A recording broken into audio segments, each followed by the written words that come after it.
Right. That's a start, isn't it? So taking the under tray off, the bolts have literally rusted off. Look at this. So this whole front panel, look at that, it's literally coming off in my hand.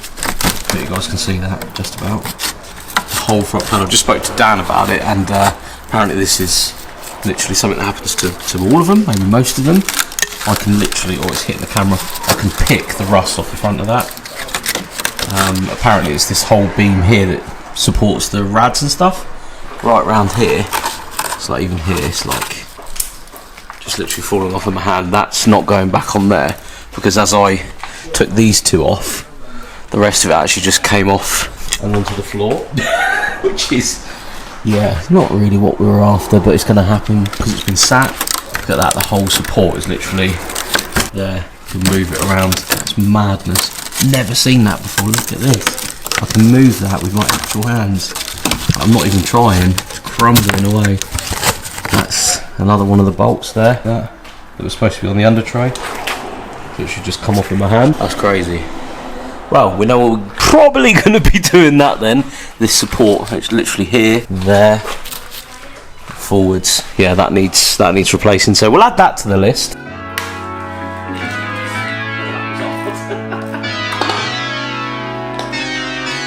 Right, this is where it all goes wrong.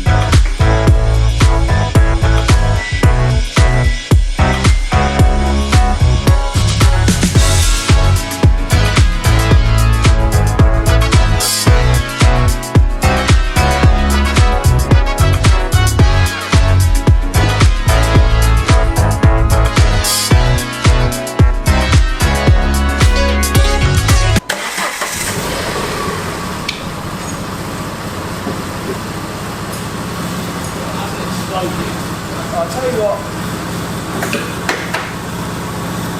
So we did notice while taking one of the core packs out, and I did point it out previously, there was a different bolt, like a Phillips bolt, is that what it's called? A screw, I don't know what it was, basically in one of the core packs, and you've just noted it and said, well, I'm going to sort that out. So we are now putting a new one in, because that's the right thing to do, isn't it?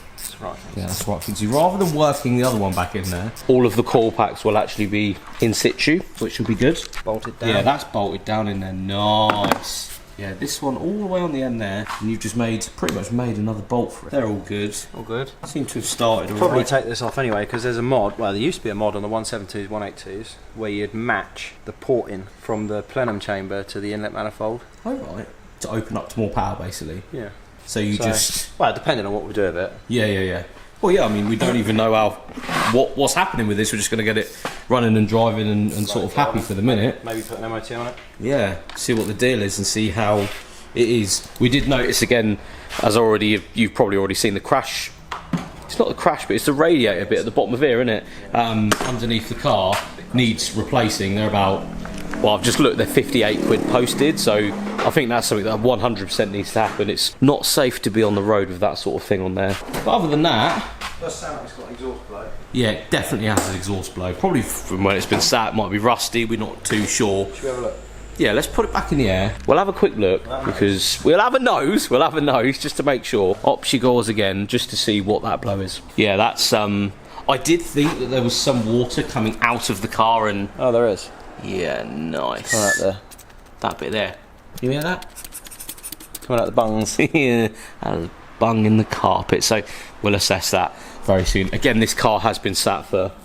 Well, you think it's 8 years. I'm sure someone will do an MOT check in one of the videos, but like, it's been a long time. At least 5 years, I think. Maybe longer. This is why they handle so well, because of this suspension setup. Yeah, look at that. She has had some mileage, but She's good, mate. She's good. Yeah, this front here is like up in there is so bad. So yeah, that's a video coming very soon, I think. And yeah, I've got loads of oil over the front of the car because I'm terrible at doing maintenance and stuff. Oh yeah, flexies. Oh, hello. Flexies. Flexies up in there. Do you reckon that's where it's coming from? Yeah. Well, cool. we're changing this anyway. We dropped the subframe. Yeah. Because that's shagged, isn't it? Yeah, that is.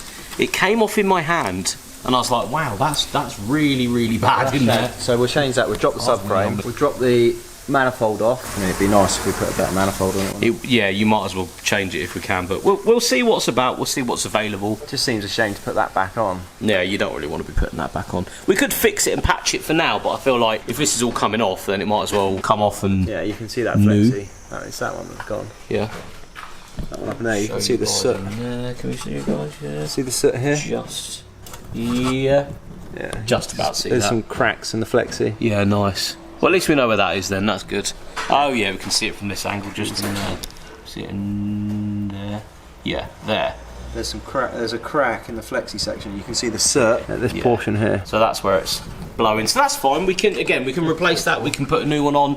It's not too much of a big deal. Again, that's probably from mileage more than anything. Yeah, totally standard 197. Look at this. Oi, do you know, when I was around the back of here a minute ago, how cool is this diffuser and exhaust pipe set up? I've never seen it from this angle, and it's like slashed or teardrop cut.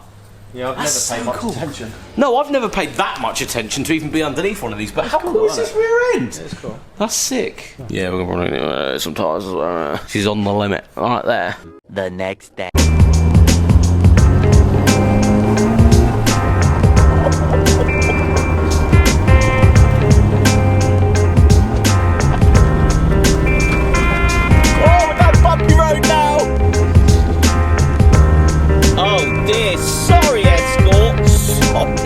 Sometimes I feel really bad for this car because I drive it as much as I can. I'll just turn the heating down so you can hear me. I drive this as much as I can. Sometimes we put in predicaments you wouldn't find an Escort in, like a very bumpy road. Also, while we stop in the middle of the road, I really have this thing at the moment for these SLs from this generation. So, what would that be? Early 90s?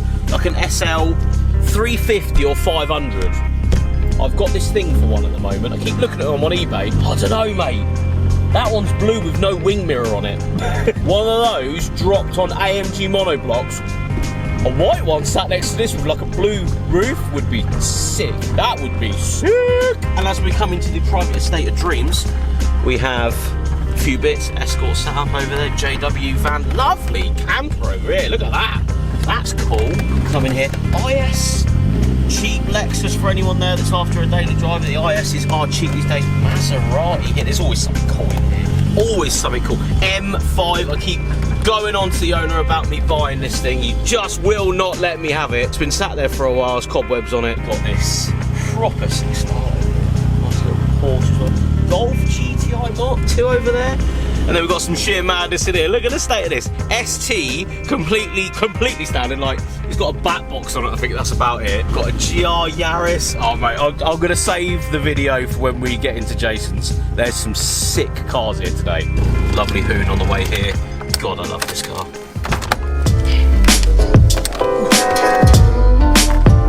So yes, the RS Turbo out this weekend.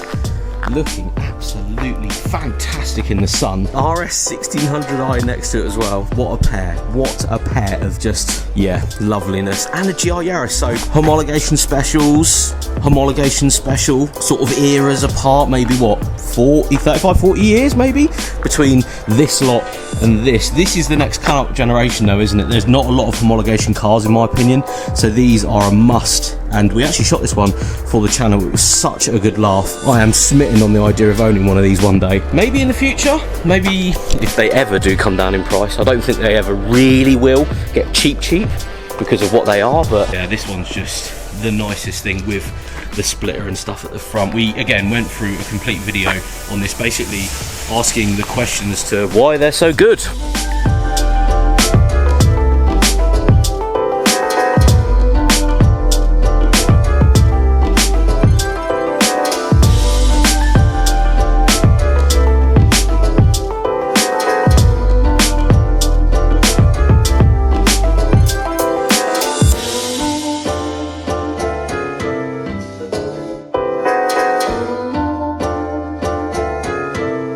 And as if the lineup couldn't get any better,